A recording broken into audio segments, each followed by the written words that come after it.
Oke, kita lanjutkan masih di gelombang bunyi. Ya, kita masuk ke efek Doppler ya. Jadi mungkin anak-anak pernah mendengar ambulan yang mendekat ya. Biasanya suaranya semakin keras dan kalau menjauh suaranya semakin lemah.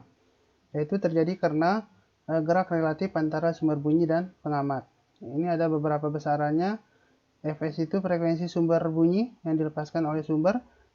Vv ini kecepatan gerak pengamat dan Vs ini kecepatan gerak sumber bunyi. Ev ini frekuensi bunyi yang didengar. Ya, jadi frekuensi bunyi yang terdengar itu akan menjadi lebih kecil kalau gerak relatifnya menjauh. Yang namanya menjauh, frekuensi sumber bunyi itu menjauhi pengamat yang diam atau saling menjauhi gitu ya. Jadi itu kalau relatif menjauh. Ya, atau dia bergerak searah tetapi sumbernya lebih cepat kalau sumbernya di depan. Kalau gerak relatifnya mendekat, ya bisa sumber bunyinya mendekati pengamat yang diam atau saling mendekati, atau dia geraknya searah tapi relatif mendekat gitu ya, maka nanti frekuensi yang didengar pengamat menjadi lebih besar dari frekuensi sumbernya. Ya, jadi tanda plus minus ini tergantung situasinya ya. Jadi intinya kalau pengamatnya mendekat tandanya plus, kalau pengamatnya menjauh tandanya min. Tapi untuk sumber itu kebalik, kalau dia mendekat ini min. Ya. Dan kalau dia menjauh itu tandanya plus seperti itu. Jadi dari rumus ini ada banyak kemungkinan dari kasus efek Doppler itu ada 8 totalnya. Jadi ke-8 kasus ini punya rumus yang berbeda-beda. Anak-anak bisa menentukan kondisinya atau rumus yang berlaku pada ke-8 kasus ini. Misalkan saya beri contoh yang pengamat mendekati sumber bunyi yang diam. Oke. Kalau pengamat mendekati sumber bunyi yang diam, berarti yang bawah ini Vs-nya 0, berarti V saja yang di bawah. Maka atasnya adalah, ingat tadi kalau pengamat mendekat, berarti P plus Vv gitu ya. Berarti P plus Vv per V saja kali Fs. Itu kalau pengamat mendekati sumber bunyi yang diam. Jadi ada banyak kemungkinan ya, ada 8 ya. Tapi tidak perlu dihafal ya, ngerti konsepnya saja. Kalau pengamat dekat itu plus, kalau pengamat jauh min. Tapi kalau sumber bunyi dekat itu min, kalau dia menjauh itu yang plus, seperti itu. Nah, tinggal disesuaikan. Ini contoh soalnya. Ceritanya ada pendengar atau pengamat di stasiun. Ini ada kereta api yang datang dan menjauh, gitu ya. Jadi kalau kereta apinya datang, berarti kasusnya sumber bunyi mendekati pengamat yang diam. Kalau ketika menjauh, berarti sumber bunyi menjauhi pengamat yang diam. Berarti kena kasus 3 dan 4. Gitu ya. Rumusnya apa? Sesuai dengan kasusnya. Kita tulis dulu diketahuinya.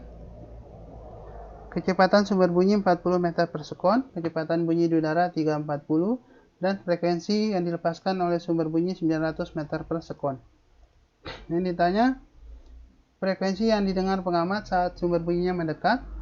Yang B, frekuensi yang didengar pengamat saat sumber bunyi menjauh. Kita jawab.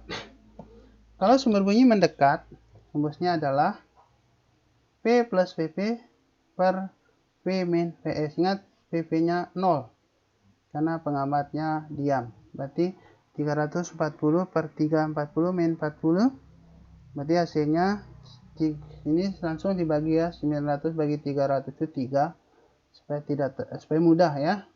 Hingga hasilnya 340 kali 3 berarti 1020 Hz. Ini frekuensi yang didengar oleh pengamat ketika sumber bunyi mendekat. Ternyata lebih besar dari frekuensi aslinya. Ya, artinya ini terdengar semakin keras. Tapi kalau sumber bunyinya menjauhi, maka rumusnya kebalik. Ya, atasnya tetap 340, bawahnya plus. Kenapa plus?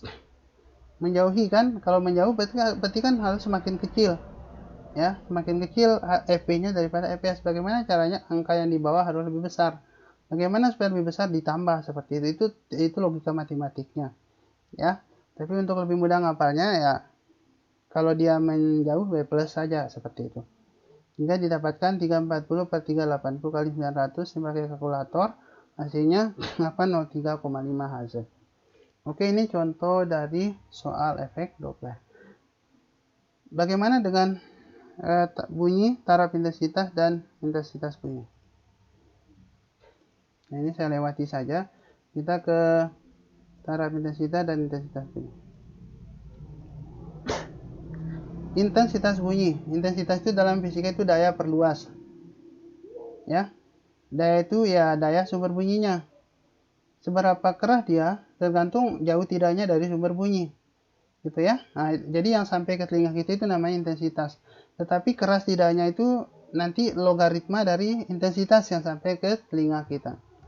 Nah, karena bunyi itu merambat ke segala arah, maka A itu luas permukaan bola, gitu ya. I sama dengan P per 4Pi R kuadrat. Dengan P daya sumber bunyinya, R itu jarak pengamat ke sumber bunyi. Itu namanya intensitas, satuannya watt per meter kuadrat. Kemudian bagaimana dengan taraf intensitas? Taraf intensitas itu menyatakan keras tidaknya bunyi yang kita dengar. Jadi dia menggunakan logaritma, ya, karena keras tidaknya itu menggunakan skala logaritma, tidak menggunakan skala linear, ya. Artinya kalau intensitasnya dijadikan 100 kali, baru kita akan mendengar bunyi yang log 100-nya kan 2, yang 2 kali lebih keras daripada yang tadi, seperti yang sebelumnya. Jadi rumusnya adalah 10 log I per I0. Itu intensitas bunyi, I0 itu intensitas ambang pendengaran manusia, atau disebut juga intensitas standar, nilainya 10 pangkat min 12 watt per meter kuadrat. Nah, ini gampang kok materi intensitas bunyi ini. Nah, rumus-rumusnya ada dua kemungkinan soalnya, ya. Jadi kalau misalkan ada dua tempat yang berbeda, ya, misalkan pada jarak R1 taraf intensitasnya TI1, kemudian pada jarak R2 taraf intensitasnya bisa dihitung dengan rumus TI2, TI1 plus 10 log R1 per R2 kuadrat. Kalau angka 2-nya kita pindahkan ke depan jadi 20, ya. Kemudian kalau R2-nya di atas kita balik, maka jadi min 20. Maka cara yang paling cepat pakai rumus sebelah kanan. Jadi taraf intensitas pada jarak R2 atau TI2 sama dengan TI1 dikurang 20 log R2 per R1. Nah, kemudian bagaimana kalau ada bunyi yang dihasilkan oleh N buah sumber bunyi yang berbunyi secara bersamaan? Ini lebih gampang lagi nih. Taraf intensitas oleh N sumber bunyi, mohon maaf ini saya ganti dulu. Taraf intensitas oleh N sumber bunyi itu sama dengan taraf intensitas oleh satu sumber bunyi TI1 ini ditambah 10 kali log N. N ini banyak sumber bunyi yang berbunyi secara bersamaan. Jadi kalau ada 10 berarti log 10 sama dengan 1, berarti akan ada tambah 10 gitu ya. Kalau ada 100 berarti log 100 2 kali 10 20, berarti taraf intensitasnya bertambah 20 dari intensitas satu sumber bunyi. Oke, untuk lebih jelasnya ini contoh soalnya. Suatu sumber bunyi bergetar dengan daya 400 pi watt. Tentukan intensitas dan taraf intensitas bunyi tersebut pada jarak 1 meter dari sumber bunyi.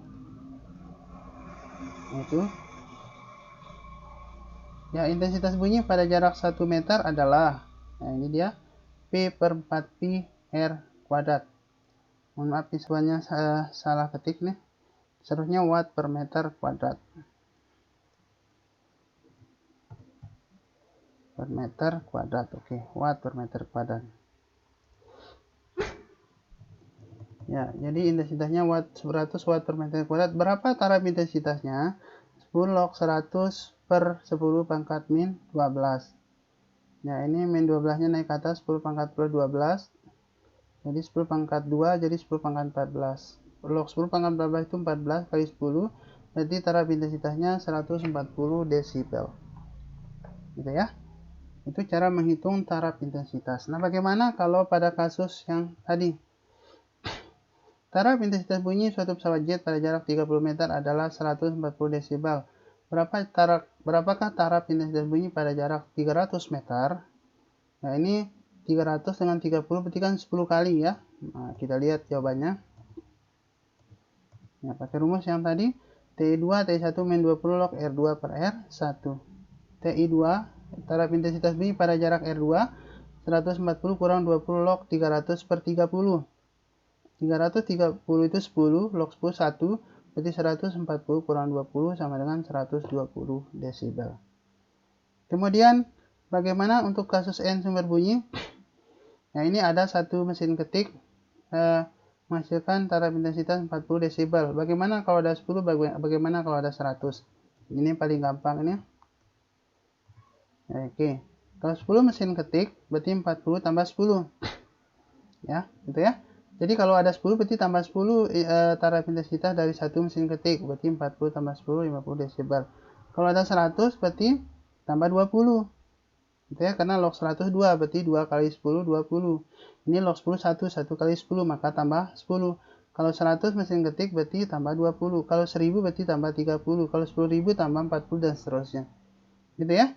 Jadi ini bukan tambah 100 ya, tapi tambah log 100-nya 2, 2 kali 10 20 berarti tambah 20. Jadi 60 desibel. Seperti itu.